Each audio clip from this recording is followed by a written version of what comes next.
हम ब्राह्मण हैं भाई, इस काम बिल को बंद कर दिया जाए। अगर नहीं करेंगे ना, ये चेतावनी देते हैं भाई, इस देश में जो भगवान परशुराम का फरसा पहले चला था ना, वो दोबारा भी चल सकता है। ब्राह्मणों ने ये इतिहास गवाह रहा है इस बात का, जिस भी राजा को बनाया वो राजा बना है, जिसको गिराया है वो गिरा है। हमारे को बगैर किसी कानून के मुजरिम घोषित कर दिया है और हम ये कतई बर्दाश्त नहीं करेंगे। 10 साल हो गए, नेहरू, राजीव गांधी और इनके अलावा तो इनके पास कोई मुद्दा ही नहीं है। दलित को दबाते तो आज तक वो नीचे से उठते ना, वहीं पे रहते। दलितों को दबाया जाता तो अंबेडकर इस देश का संविधान निर्माता नहीं होता। नमस्कार, मैं सुमित तिवारी। द राजनीति में आप सभी का बहुत बहुत स्वागत है। यूज बिल पर सुप्रीम कोर्ट ने जब से रोक लगाई है, उसके बाद से सवर्ण समाज तो शांत बैठे हैं, लेकिन दूसरी तरफ की बात करें, वामपंथी लेफ्टिस्ट जो आंदोलन जीवी होते हैं, उनमें जो है अब मिर्ची लग गई है। खास करके बात करूं तो वो सड़कों पे उतर रहे हैं और ये मांग कर रहे हैं कि यूजीसी बिल को वापस लाया जाए और साथ ही साथ ब्राह्मणवाद से आज़ादी चाहिए उनको। ब्राह्मणवाद को जो है वो कब्र में डालना चाहते हैं। तिलक तराजू और तलवार, इनको मारो जूते चार, इस तरीके का नारा लग रहा है जेएनयू और डीयू में। तो इन्हीं सारे विषयों को लेकर मैं ब्राह्मण समाज के बीच में आया हूं और सीधा उनसे बातचीत करूंगा, उनकी राय को आप तक पेश करूंगा कि सुप्रीम कोर्ट ने यूजीसी पर रोक लगाई है, इसके बारे में वो क्या कहना चाहेंगे और साथ ही साथ मोदी सरकार के बारे में क्या कहना चाहेंगे कि इस बिल के लाने के बाद ये लोग मोदी जी के बारे में क्या सोचते हैं और साथ ही साथ उन वामपंथी और लेफ्टिस्ट बच्चों के खिलाफ क्या सोचते हैं, जो बच्चे बने हुए हैं वहां पे जाके फ्री में पढ़ाई करते हैं लेकिन ब्राह्मणवाद के खिलाफ अपना जहर उगलते हैं, उसके बारे में क्या कुछ कहना चाहेंगे। सर, आपका हमारे चैनल में स्वागत है। क्या कुछ कहना चाहोगे यूजीसी के बारे में आप? देखिए, मेरा नाम ऋषिराज सिंह है और मैं ब्राह्मण स्वयं सेवक संघ से अध्यक्ष हूँ। और जो ये कानून आए हैं ना, ये पहले से ही तैयार हैं। पहले भी समाज को इन्होंने कानून ने बांटा है, क्योंकि 36 बिरादरी, हर एक, अगर आप मकान बनाओगे ना, उसमें हर बिरादरी का आदमी आपको चाहिएगा। अगर हम इस कानून को थोपते हैं ब्राह्मण समाज पे, या ब्राह्मण के साथ में जो और भी जातियां हैं जो सवर्ण के रूप में काम कर रही हैं, जो सवर्ण रूप में संसार में रहती हैं, उनके ऊपर कहीं ना कहीं एक दबाव है। एक पहले ही मतलब उनको अपराध करने से पहले अपराधी घोषित कर दिया गया है इस कार्यक्रम से।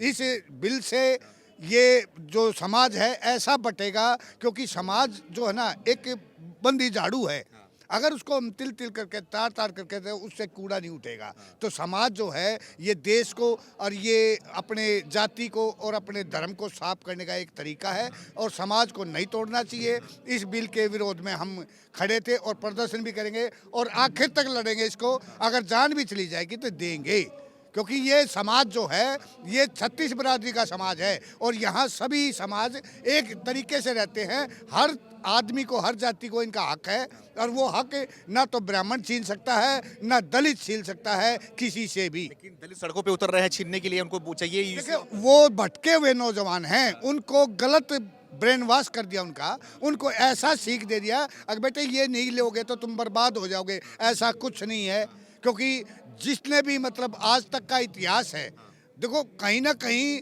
अगर मेरे पास पावर आ जाएगी, अगर मैं उसका गलत इस्तेमाल करूंगा तो वो भी गलत है। क्योंकि पावर के बाद में आदमी ये सोचता है कि भाई ये बेशक ऊंची जाति का है, पर अगर मैं झूठा भी आरोप लगाऊंगा ना तो इसका तो जीवन नष्ट है। तो कहीं ना कहीं ये आक्रोश भी दूसरे में भी रहेगा, जिसके ऊपर आरोप लगेगा वो उसमें गृह युद्ध जैसी स्थिति इस देश में बनेगी। और मैं सरकार से, देखो प्रेम से भी कहते हैं हम ब्राह्मण हैं भाई, इस बिल को बंद कर दिया जाए। अगर नहीं करेंगे ना, ये चेतावनी देते हैं भाई, इस देश में जो भगवान परशुराम का फरसा पहले चला था ना, वो दोबारा भी चल सकता है। ये हम एक मतलब कमिटमेंट भी करते हैं। ये सरकार पे ही चलेगा, सरकार को बदल देंगे, क्योंकि सरकार सपोर्ट में ब्राह्मण रहा है। बीजेपी को हमने वोट दी है और बीजेपी अगर इस कार्यक्रम को नहीं रोकती है ना, तो हम सरकार को चेंज करेंगे, सरकार बदल देंगे हम, क्योंकि ऐसा विकल्प हमारे पास बहुत है। क्योंकि ब्राह्मणों ने ये इतिहास गवाह रहा है इस बात का, जिस भी राजा को बनाया वो राजा बना है, जिसको गिराया है वो गिरा है। तो हम चाहते हैं कि भाई अपने इस धर्म को मोदी सरकार निभाए और सबको जीने और जीने दे, जियो और जीने दे का नारा देकर आगे बढ़े। हम मोदी सरकार के साथ हैं। अगर इस बिल को नहीं लेते हैं तो हम आखिरी दम तक युद्ध करेंगे, मार्च करेंगे और हम सड़कों पे उतरेंगे। हम भाई लाठियां भी खाएंगे, हम जेल में भी जाएंगे, हम गोलियां भी खाएंगे। हम किसी चीज से नहीं डरते हैं, नहीं डरेंगे, क्योंकि ये समाज जो है ये किसी एक प्रवृत्ति का नहीं है, एक व्यक्ति का नहीं है, ये 36 बिरादरी का समाज है। हमारे गांव में 36 बिरादरी सब एक दूसरे की मदद करते हैं। अगर खेत खड़ा है तो दूसरी बिरादरी का भी कटवा सकता है, हम भी कटवाते थे।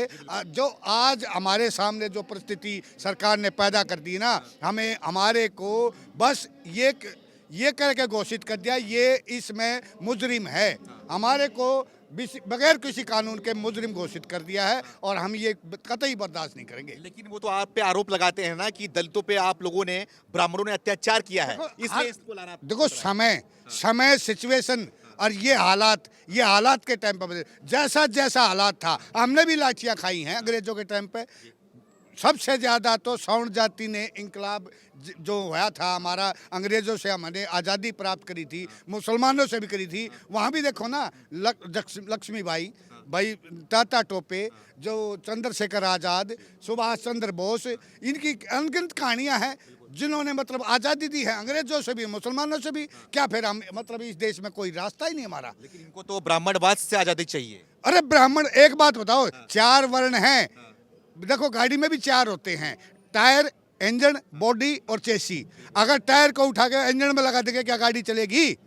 जो तो ये वर्ण व्यवस्था है, ये कोई जाति नहीं है, ये परमात्मा ने बना रखा है। सरकार में भी वर्ण व्यवस्था है। जो एमएलए है, जो एमपी है, वो अपनी क्लिनिक के बच्चे से शादी नहीं करवाएगा अपनी लड़की की। तो ये वर्ण व्यवस्था सरकार में बनी है, ये प्रशासन में भी वर्ण व्यवस्था बनी है। सबको तोड़ दो, सबको वर्ण व्यवस्था को तोड़ो और फिर देश को आगे बढ़ा के दिखाओ। अच्छा। मैं चाह रहा हूँ कि सरकार को आंखें खोलने की जरूरत है, नहीं तो ये सरकार अब की बार ये 400 पार, मैं कहूँ अब की बार ये मझधार बिल्कुल अब की बार ये मझधार में जाएगी, खत्म हो जाएगी। क्योंकि मैं, सभी जानते हैं इस बात को, मैं ज्यादा नहीं कहूँगा, क्योंकि समाज जो है ना वो देख रहा है और देख के फैसला बढ़िया लेगा। और अभी सब हम यहाँ आए हैं, ये ब्राह्मण सर्वखाप सम्मेलन हो रहा है यहाँ खेकड़ा में, और यहाँ का 360 का जो प्रधान हमारे बीच में बड़े नरेश कुमार कौशिक जी हैं, ये शर्मा जी हैं, तो इन्होंने भी एक शपथ ली है कि भाई मैं अपने गाँव में जितनी भी 36 बिरादरी है सबके साथ कंधे से कंधा मिला के खड़ा करो। बताओ, आप सीधे तौर पे चुनौती दे रहे हो मोदी जी को यहाँ से,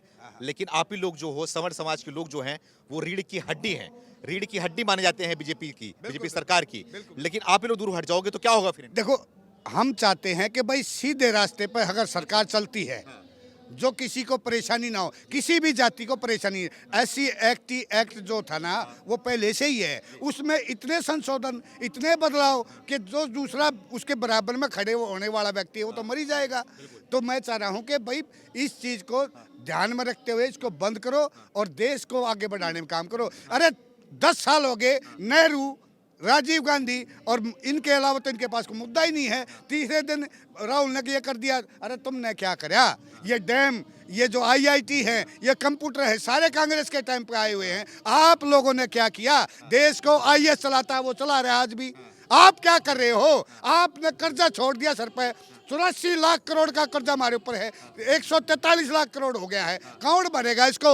एक छोड़ के भाग जाओगे, ये गाड़ी फिर मझधार में डूबेगी। हम चाहते हैं कि मोदी सरकार आंख खोले और इस चीज़ को बंद करे ताकि देश आगे बढ़े। देश के सामने दीवार खड़ी कर दी है, देश कहीं नहीं जा रहा है, वहीं गोते खा रहा है और देश ध्वस्त होने वाला है। मैं चाह रहा हूँ कि भाई इस बिल को अभी के अभी तुरंत बंद कर दिया जाए, नहीं तो इनके परिणाम सवर्ण समाज की तरफ से भी बहुत भयानक होंगे। धन्यवाद। ठीक है, आपसे बात करना चाहूंगा, आप करें, आपसे बात करना चाहूंगा। नहीं, थोड़ा रुके रहिए, सबसे बात करूंगा, थोड़ा रुक, सबकी राय बहुत जरूरी है, क्योंकि हम यहाँ पर रिप्रेजेंट कर रहे हैं तो ब्राह्मण समाज को कर रहे हैं, किसी एक व्यक्ति को नहीं कर रहे हैं, तो सभी से बात करना बहुत जरूरी हो गया है। आपसे शुरू करूंगा, क्या नाम है आपका? ललित वत्स बवाना से। आप क्या कहना चाहोगे, ये जो ब्राह्मणवाद से आजादी कब्र खोद रहे हैं, तिलक तराजू और तलवार, इनको मारो जूते चार, जेनू से नारे निकल के आ रहे हैं, इनके बारे में क्या कहना चाहोगे? ये UGC grant, university grant commission लेके आए हैं। ये हम भी यूनिवर्सिटी में पढ़े हैं और 8-7 साल गुजारे हैं। पहले हमारे टाइम में भी ऐसा कुछ नहीं था, लेकिन जो अब ये कानून की वो कर रहे हैं ना, यूजीसी यानी उल्टी गिनती उल्टी गिनती स्टार्ट, बीजेपी की सी, उल्टी गिनती स्टार्ट। तो बीजेपी की उल्टी गिनती स्टार्ट हो चुकी है, क्योंकि काउंटडाउन होगा इसका। काउंटडाउन होगा, क्योंकि कोई भी नेता चाहे कांग्रेस का हो या बीजेपी का हो या अन्य दल का हो, खुल के कोई नहीं बोल रहा इस पे। बिल्कुल बिल्कुल। गहरी साजिश इसके अंदर बू आती है, वो ऐसी बू आ रही है क्योंकि नीचे नीचे कोई विस्फोट कर रहे हैं आपस में गृह युद्ध कराने का।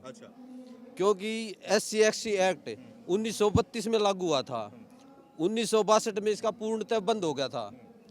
1962 के बाद ऐसा थोप दिया ये SC एक्ट चलता आ रहा है।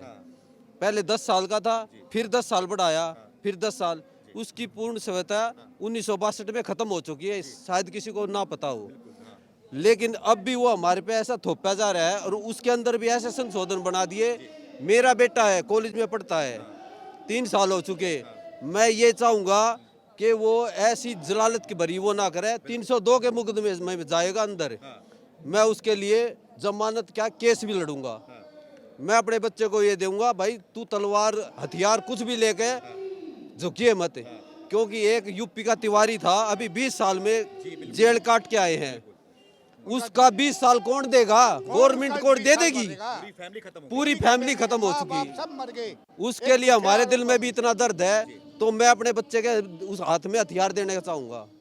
मैं नहीं वो है भाई, आप बिना बात के किसी के केस में जाओगे और उसका क्या हाल होगा। सवाल तो ये उठा रहे हैं ना कि नहीं, उनके लिए ये जरूरी हो गया उनकी कमेटी में क्योंकि भी दलितों उनके को जो बंदे है हैं। ब्राह्मणों ने दबाया है, इसलिए जो है उनकी ताकत बढ़ाने के लिए। अरे ब्राह्मण कितना दबेगा?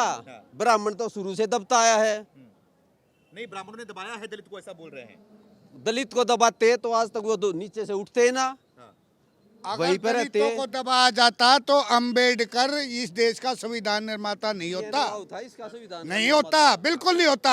ये तो मतलब अपनी तरफ से काम कर रहे हैं, ये अपने मतलब प्रोपेगेंडे फैला रहे हैं, अपनी राजनीति की रोटियां सेक रहे हैं, एक दूसरे भाइयों को लड़ाएंगे और हम अपनी इसको राज्य सरकार को, अपनी भारत सरकार को चलाएंगे। ऐसा बिल्कुल नहीं होगा, अब नहीं होने देंगे, क्योंकि ब्राह्मण जाग चुका है। क्योंकि अभी तक जो चश्मे थोड़े बहुत धुंधले हैं वो भी उतर जाएंगे, क्योंकि सरकार ऐसा करेगी। क्योंकि SC/ST एक्ट और OBC के जो अनुयायी हैं उनको भड़का रही है, वो रोड पे आ रहे हैं, वो भटके हुए बच्चे हैं। क्योंकि 36 बरादरी के बगैर किसी का जीवन पूरा नहीं हो सकता, ये बात है। कुछ कहना चाह रहे हैं आप? मैं अध्यापक हूँ, मेरी बिरादरी अध्यापक है, मेरा काम शिक्षा देना है। और जब मैं शिक्षा देता हूँ तब मैं ये नहीं देखता कि मेरे विद्यालय में किस बिरादरी का बच्चा मुझसे क्वेश्चन पूछ रहा है, किसका नहीं पूछ रहा है। आप टीवी एंकर हैं, मुझे कोई फ़र्क नहीं पड़ता आपकी क्या बिरादरी है। आपकी बिरादरी एक है, आप एंकर हो और सिर्फ एंकर हो। रही बात दलितों पे अत्याचार की, सर आप भी एजुकेटेड हो, मैं तो अध्यापक हूँ ही। लगभग 75-80 साल पहले अंग्रेज थे, 200 साल, उससे पहले 800 साल मुगल थे, यानी कि मोटा मोटा 1000 साल तो हम खुद गुलाम हैं। ये अत्याचार कब हो गया? और अत्याचार हुआ तो सब पे हुआ, ठीक है। रही बात दलित के दबाने की, जब हमारा जन्म हुआ, खुद मेरा या आपके बड़ों का, हमारा जन्म दाई माँ के हाथों से हुआ। और दाई माँ गांव की दलित औरत होती थी, जो हमारी पहली माँ है, और जो जन्म देने वाली माँ है वो दूसरी माँ है। तो हमारे और दलितों के बीच ना कोई विवाद था ना है। सरकार पर्यावरण पे बात करे। अभी आपने देखा दिवाली के बाद सांस लेने तक की दिक्कत हो गई। हम लोग तो संपन्न हैं, सांस ले लेंगे। दलित भाई जिनके पास पैसा नहीं है वो कहाँ से प्यूरिफाई लाएंगे खरीद के? तो पर आप अध्यापक है, सही बात है, लेकिन मैं कल DU और JNU गया था, उनके छात्रों से बात किया। वो ब्राह्मणवाद से आज़ादी चाहिए थी उनको, और उनको ये चाहिए था कि उनके जो सर होते हैं, जो अध्यापक होते हैं, जो ब्राह्मण होते हैं, सवर्ण समाज से आते हैं, वो उनके ऊपर एलिगेशन डालते हैं, उनके ऊपर प्रताड़ित करते हैं, वो सीधा आरोप लगा रहे हैं। मैं बता देता हूँ आपको। अभी हम बेसिकली किसान फैमिली से हैं। मेरे बाबा बिल्कुल प्योर किसान, मेरे पड़ बाबा प्योर किसान, तो मेरी दूसरी जाति किसान भी है। मेरे फादर अध्यापक रहे, मैं भी अध्यापक हूँ। तो अब हमारी बिरादरी किसान से अध्यापक पे कन्वर्ट हो गई। लेकिन हमारी बिरादरी जाट ब्राह्मण होती ही नहीं है। अच्छा, अब आपने क्वेश्चन क्या पूछा था? ब्राह्मणवाद से आज़ादी। ब्राह्मणवाद से आज़ादी। अभी किसान आंदोलन हो रहा था, तो हम भी किसान हैं। तो क्या होता है, गवर्नमेंट को जब मुद्दे दबाने होते हैं, वो लेके आते हैं ऐसे तथाकथित लोग हर बिरादरी में मिल जाएंगे आपको, और वो आएंगे दूसरों का सपोर्ट करेंगे। अभी किसानों को आप खालिस्तानी समर्थित बता रहे थे, वो देशद्रोही थे, हम ब्राह्मणवादी हो गए। भैया आपस की जो ये प्रेम जो 75-80 सालों में हमारे बड़े बुजुर्गों ने, सारी 36 बिरादरियों ने मिलके जो इकट्ठा किया है, अभी आप जो देख रहे हो ये 36 बिरादरी की पंचायत है, ना कि ब्राह्मण की पंचायत है, ना ये देश 36 बिरादरी का है। लेकिन मुद्दों से भटका के उसकी आड़ में रोजगार इस देश में नहीं है, शिक्षा का हाल इस देश में नहीं है, कितनी नई यूनिवर्सिटियां इस देश में बनाई गई हैं, उसका जवाब ना देना पड़े, इसलिए जैन जी को लड़वाया जाए। जैन जी को लड़वाया जाए। मुद्दा ये है कि सभी बिरादरी के युवक एक साथ सड़क पे ना जाएं।